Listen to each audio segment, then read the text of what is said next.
So by a show of hands, how many people here have heard of the ultra deep field experiment by the Hubble telescope? Okay, very few. Okay, well, strap in, because I'm glad I get to tell you about this. What happened some years ago was that NASA had completed a low-resolution map of the night sky, and they decided that they wanted to go deeper. So they picked a little tiny patch of space, a patch of space that's about the size of a pencil tip at arm's length. And it was black. There was nothing there. And what they decided they would do is point the finely honed lens of the Hubble telescope at that little patch of space. So every time the Hubble came around the Earth, they pointed the telescope at that little patch to see if they could capture any photons and see if there was actually something in there that was too dim to see normally. So every time the Hubble came around the Earth, they pointed it for 20 minutes, and they pulled this trick off 400 times. And at the end of that, they compiled all the information, they collected all the lonely photons that had trickled in from distant reaches of the universe, and they put it together, and they found that there was something in that little patch of space after all. And it wasn't a star, and it wasn't a cluster of stars. It was 10,000 galaxies. Now, a galaxy is 100 billion stars. So we're talking 1,000 trillion stars in this little patch of space. Each one of those stars, just like our sun, many of them presumably with planetary systems around them, all of them with the potential to house unknown forms of biology. Right? So I think this is a good consciousness raiser to think about the size of the mysteries that surround us. So I am a scientist. I've devoted my entire life to science because I figure if we want to understand what's going on in this strange world around us, there's probably no better method than to directly study the blueprints. And science in the last 400 years has been tremendously successful. We have cured smallpox and polio and gotten men to the moon and made the internet and tripled lifespans. But I think what you really get from a life in science is this knowledge that after you walk the pier of everything that we know in science, at some point you reach the end of the pier. And beyond the end is everything that we don't know. It's all the uncharted waters, the deep mysteries that we don't have insight into yet, like why mass and energy are equivalent, or what dark matter and dark energy are, or why there are multiple spatial dimensions, or how you build consciousness from mechanical pieces and parts. That's the real lesson that you get from science, is about the vastness of our ignorance. Now, I have no doubt that every generation we will continue to add a few more slats to the pier, but it's a huge ocean, and we don't really have any guarantee how far we'll get, and certainly in our brief twinkling of a 21st century lifetime, we're not going to get to the end of that. And so the lesson that you get from science is that what we know is so vastly outstripped by what we don't know. So given that situation, I have been interested in what has happened this last decade with the books by the neo-atheists. And these books are some of my favorite books, and they're very important and insightful books. But what's been interesting to me is the public reaction to them, because what they have led to, as far as I can see, is something of a misconception widely, that scientists don't have the capacity to gamble beyond the available data. And that scientists are acting as though we've got it all figured out. We understand it, F equals ma, E equals mc squared. We can put it in equations, or if we can't yet, then we're pretty close, and it should suffice to capture a description of the whole cosmos. I think that's actually not a very good description of how science actually operates. Ben's right when he said that science is about disproving other people's hypotheses, but it's about so much more than that. Science is really about this creativity of making up new hypotheses. And there's part of the scientific temperament is this tolerance for holding multiple hypotheses in mind at the same time. Now, what we actually do is we make up new stories in the laboratory every day, and then we go and we seek evidence. We gather evidence to weigh in favor of some stories over others. But it's often the case that some questions are too far out right now. They're beyond the toolbox of science, and as a result, we're unable to gather evidence for them. And in that situation, it's okay. Science is comfortable holding multiple hypotheses on the table. That ambiguity is accepted as part of the relationship we have with Mother Nature. It's part of the vast mysteries around us. We have to have that ambiguity. So I don't pretend like we've got it all figured out. And as a result, I have felt sometimes that perhaps we know too little to commit to a position of strict atheism. Now, at the other end of the spectrum, we know way too much to commit to any particular religious story, right? So there are 2,000 religions on the globe, and it's been pointed out by others that everyone already knows what it's like to be an atheist, because all you need to do is look at someone else's religion, and you say, well, that's patently ridiculous that you would believe in that. And of course, they're looking back at you and thinking the same thing. So whenever I'm sitting next to somebody on an airplane, I ask everybody if they've ever heard of the ultra deep field experiment by the Hubble telescope. So far, nobody's heard of that, but everybody's able to tell me all of the details of whatever cultural story they grew up on. And you don't need to be an anthropologist to recognize that our nervous systems absorb whatever our cultures pour into us. So if you grow up in Saudi Arabia, you're going to love Islam. And if you're born in Rome, you'll love Catholicism and Tel Aviv Judaism and Springfield, Ohio, Protestantism. And it's not a coincidence that there's not a blossoming of Islam in Springfield, Ohio, and there's not a blossoming of Protestantism in Mecca. It's because we're products of our culture. We accept whatever is poured into us, right? If there were one truth, you would expect that it would spread everywhere evenly, but clearly the data doesn't support that. The crazy part is our cultures pour this stuff into us, and then sometimes people are willing to fight and die over the particular stories. Ralph Waldo Emerson pointed out a while ago that the religious stories of one generation become the literary entertainment of the next generation. And you can see that nobody's fighting over Isis and Osiris anymore, or the Greek and Roman panoplies, not so much. And so I want to give you an example of this. I don't know if any of you are familiar with the creation story of the Bakuba kingdom in the Congo, but their creation story goes like this. There was a white giant named Mombo who had a sharp pain in his belly, and he vomited up the earth and the sun and the moon and the stars. I'm not making this up. And then he had a second pain, and he vomited up the animals and people and trees. And included in that second ejection was, and I quote, the leopard, the anvil, the eagle, woman, the monkey fumu, firmament, medicine, man, and lightning. Now, if you find the creation story of the Bakuba an unlikely explanation for how we got here, just keep in mind that if you were Bakuba, you would find equally bizarre the Western story of the naked couple and the talking reptile and the prohibited produce.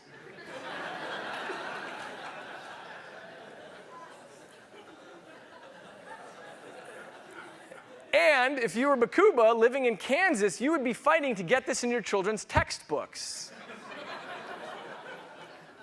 Now, I'm not suggesting that the Bakuba story is wrong or the Adam and Eve story are wrong because there are competing stories. I'm suggesting they're wrong because all the available evidence we can gather weighs against them. So, for example, the biblical story suggests that the Earth is 6,000 years old. Our best science tells us that it's 4.5 billion years old. So that means the biblical account has to somehow explain how the Japanese were making pottery 4,000 years before the Earth existed. So for my money, this puts me somewhere in the middle. I have felt for a long time that we know too little to commit to strict atheism, and we know far too much to commit to a particular religious story. So what has surprised me is the amount of certainty that I find out there. So when you walk into a bookstore, what you find are the books by the neo-atheists and the books by the fundamentally religious, and they argue with each other, and they polarize each other, and they're spending all of their energies on that. And it has felt to me for a while like maybe there should be another voice here, because that seems too limited for a modern discussion. Because if you think about the space of possibilities, right? So take the whole Judeo-Christian Islamic tradition, that's one point in the possibility space. Take the Eastern religions, that's another point. Take the idea that we're mechanical pieces and parts and we shut off when we die, that's another point. We were planted here by space aliens, take another point, right? When you start populating the space, what you realize is there are vast landscapes in between of possibilities, And all of these points are infinitesimally unlikely, right? But together they add up to this possibility space. And I feel like there's not really enough discussion about that space. Instead, the whole discussion has been limited to what I consider perhaps a false dichotomy, this God versus no God, and that's where the conversation has ended. Now, some people in the middle position, sometimes people use the term agnostic. I don't use that term because the way I see it used, it typically is used as a weak term. Often when people say they're agnostic, what they mean is, I'm not sure whether the guy with the beard on the cloud exists or doesn't exist, right? So I don't call myself an agnostic. I call myself a possibilian. And the idea with possibilianism is an active exploration of new ideas and a comfort with the scientific temperament of creativity and holding multiple hypotheses in mind. So possibilianism is now 18 months old. And I first announced it when I was on a live national interview on NPR. I explained it and I defined it. And when I got done with the interview, I got back in my truck and I drove over to my laboratory at Baylor College of Medicine, where I'm a neuroscientist. And I settled in for a day of work and I opened up my email and I had hundreds of emails from people. And they all said, hey, I think I'm a possibilian too. So I thought that was pretty cool. So I Googled the word, and it turns out the word didn't exist. There were 0 hits. So I did what anybody would do. I bought Possibilian.com. and then I waited to see what would happen. Well, what happened has been amazing. What happened is groups started popping up all over the place. On Facebook, Possibilian groups got started. The New York Times did an article on it. MSNBC did an article on it. It spread worldwide. The Uganda Times just had a beautiful piece on possibilianism. The India Sunday Times. There are now 15,000 Google hits.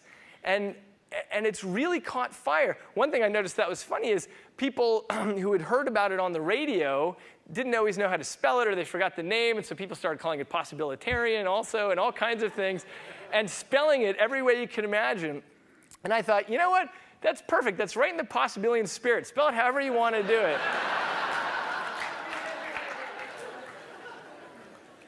But the question I started wondering about is why? What is the reason that this movement is catching on, given that it's a very strange movement in that we don't subscribe to anything? So it struck me that maybe what's going on, now that we've passed the first decade of this millennium, I think maybe people are a little bit tired of people acting as though they're certain about things that they can't possibly be certain about. So they're a little tired of the debates between Dawkins versus the Discovery Institute. And as Voltaire said, uncertainty is an uncomfortable position, but certainty is an absurd position.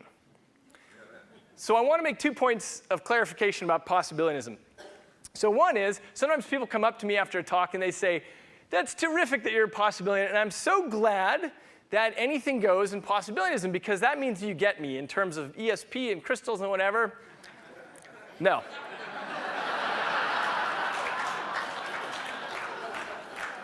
Possibilianism is not anything goes. It's anything goes at first.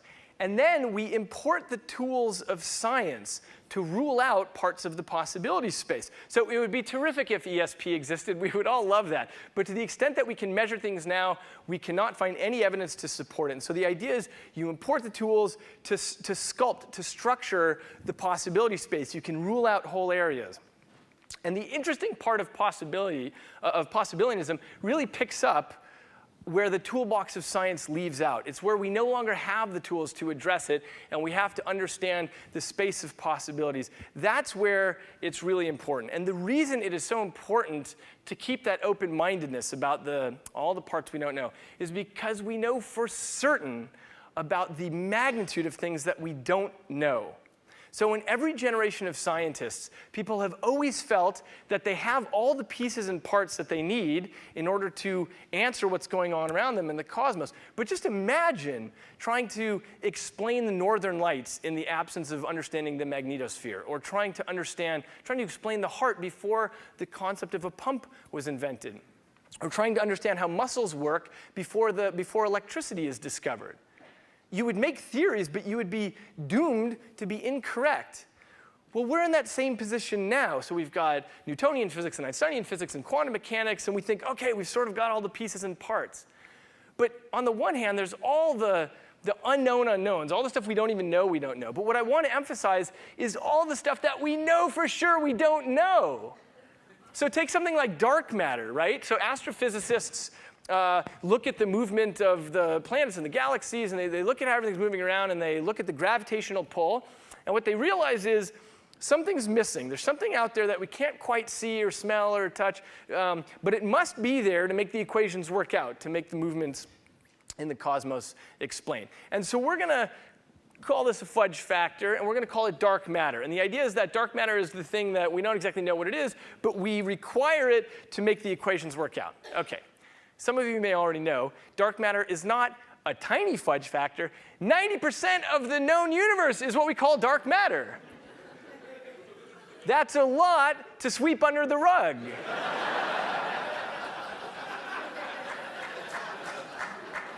OK, and this is what I study. I go in the lab every day and study the human brain. This is the most complicated device we have ever found in the universe. It's essentially an alien kind of computational material. And it is so dense in its connectivity that if you were to take a cubic millimeter of brain tissue, there are more connections in there than there are stars in the Milky Way galaxy. So this is incredibly complex. And yet somehow this wet mechanical network system here is you. It's all your hopes and dreams and aspirations. Right? Somehow that's you. If you were to lose a little part of your pinky, you wouldn't be any different. But if you lose an equivalently sized piece of neural tissue, that completely changes your conscious state, right? Well, the problem is we don't know how to take mechanical pieces and parts and build private subjective experience out of that. Imagine that I give you 1 trillion Tinker Toys, and I said, OK, hook it up. So this is a lever, and this touches that, and that causes that, and so on. At what point do you add one more Tinker Toy, and then you say, it's experiencing the taste of feta cheese now? Right? That's the problem. We don't know. We don't have any way to take our equations and say, OK, we'll just carry the 2 and do a triple integral, and then that's feta cheese, or that's the redness of red, or the qualia of pain, or something. We don't. Not only do we not have a theory of how the brain works, we don't even know what such a theory would look like. OK, so all of this calls for a bit of intellectual humility. Now, I was giving this talk recently, and somebody came up to me afterwards and said, hey, Dr. Eagleman, good job on the talk. He said, you know what? I think you should become a politician, because you're unwilling to commit to anything. And he said to me, why don't you just cowboy up and commit to something? So I thought about that. So in Texas, where I come from, we have this lovely expression, to cowboy up. And what it means is to firmly commit to a decision. And we really value this trait in people. We like people who can firmly commit to a decision. So if you're trying to decide, should I take the cattle out in the rain, or should I marry this woman, or should I sell the ranch, we like people who can make a really firm decision. But what I'm going to suggest is that there are some domains where it's appropriate to cowboy up, and there are some domains where it's not so appropriate. So would you stop a guy on a ranch and say, tell me, if you think there are extraterrestrial civilizations, do you care what his opinion is? Would you value it more than, say, an astrobiologist? And if you wouldn't ask him about extraterrestrial civilizations, that suggests that there are some domains in which it is not appropriate to commit and act like you know the answer in the absence of having good evidence. So the next time someone says to you to cowboy up and commit to a decision, I suggest that you tell them, no, I would rather geek out. And the idea of geeking out is having a creativity for new narratives and a comfort level with holding multiple possibilities in mind. And you should feel free to cite the gospel of science, the most important 3 words that science ever gave to humankind. So my message to you is this. When you leave here and you go back out into this strange world, try to seek comfort with having multiple narratives and uncertainty. And this is not just a plea for simple open-mindedness, but for an active exploration of new ideas. I think this is important for our education, for our legislation, for perhaps the future of our warfare. So when you leave Poptech full of ideas, go back and look around the strange world you're in and see if you can live a life that is free from dogma and full of awe and wonder, and see if you can celebrate possibility and praise uncertainty. Thank you very much.